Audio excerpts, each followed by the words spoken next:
Greetings, I'm Kelly Wilder, one of your librarians here at St. Philip's College Library, and this video is going to tell you a little bit about using one of my favorite library databases, which is Literature Resource Center. It's a really good starting point if you're doing a paper for English 1302 or any literature-based paper. So the way we get there, let's get started.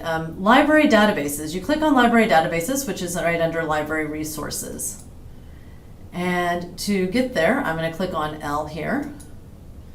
And we see that there is, right there, Literature Resource Center, GEL. So we'll click on that.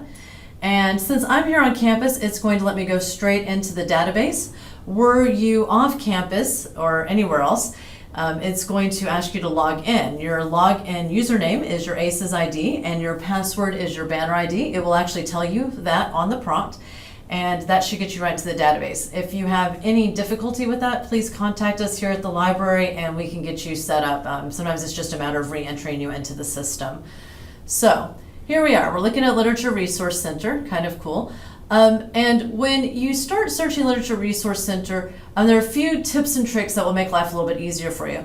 Right here in the search box, you'll see this basic setting, this default setting is basic search. I recommend that you change that from basic search to the name of the work. So if you're doing something on the things they carried or the yellow wallpaper, whatever the title of the work you're writing your paper on, use that instead. Because if you do just a basic search, what it's going to do is it's going to find everywhere where those words are written. And so you'll get things from all sorts of different books, all sorts of different authors and articles, and it'll be very confusing. So if you start with the name of the work, you'll be better off. So let's try the yellow wallpaper. And you notice as I started typing it in, it already started figuring this out for me. So I'm going to click on the yellow wallpaper here. And no thank you to that.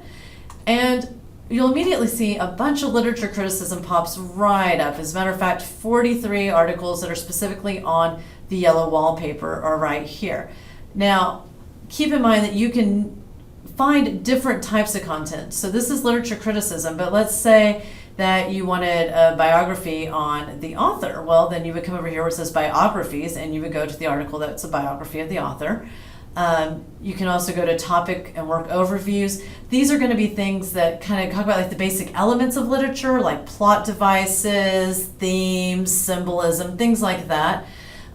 The reviews and news you're probably going to want to avoid. These are more things like other librarians telling other librarians whether or not this book is good for the collection or that someone's made the bestseller list or something like that. It's not really appropriate to academic research. And then sometimes there's some primary sources in literary works, which means occasionally here they will have full text of their works. So keep that in mind. I'm going to stay here in literature criticism because that is most likely what you're looking for in this database. Also do note over here that, again, just like with some of the other databases we've looked at, you can narrow down by specific subject matters. So I can narrow down to just articles on the yellow wallpaper that cover feminism or that cover allegory. So there's lots of different options once you're in here. Now, since there's only 43, I'm just going to go ahead and look through them and see what I find because that's not too many. But here we go. So let's say Method to the Madness looks interesting to me. So I'm going to click on this title. And with this particular database, when you click on a title, the entire full text just pops up. It's right here for you to read. The citation in MLA is already right here at the very bottom. You just copy and paste it into your paper and you're ready to go. And more importantly, this database does a lot of nice things for people. One, if you're more of an auditory learner, you're not big on reading, you can listen to this instead of just reading it. You can also come over here to the side where it says Tools. If you're not using MLA, you can click on the citation tools and get a Chicago or APA citation, whatever you need.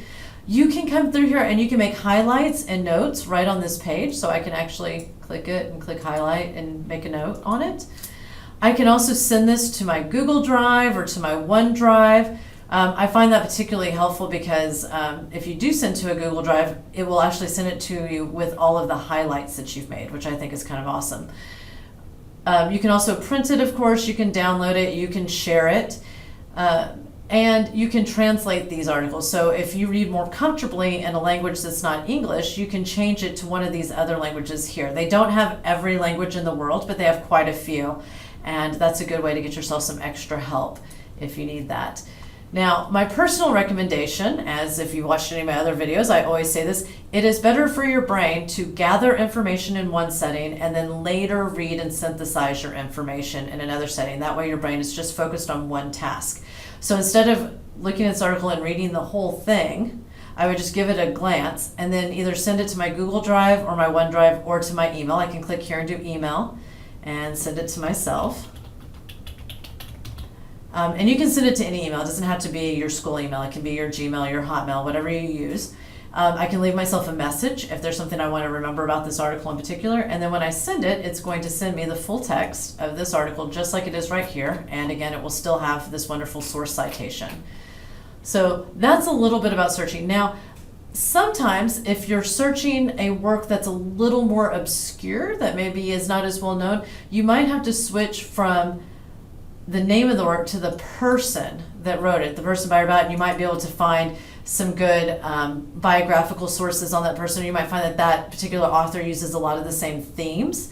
So even though you might find something that's not specifically about the work you're researching, by searching the author, you might find some other really good sources. So keep that in mind as you're going through this database, and I hope this one was helpful to you. Thank you very much.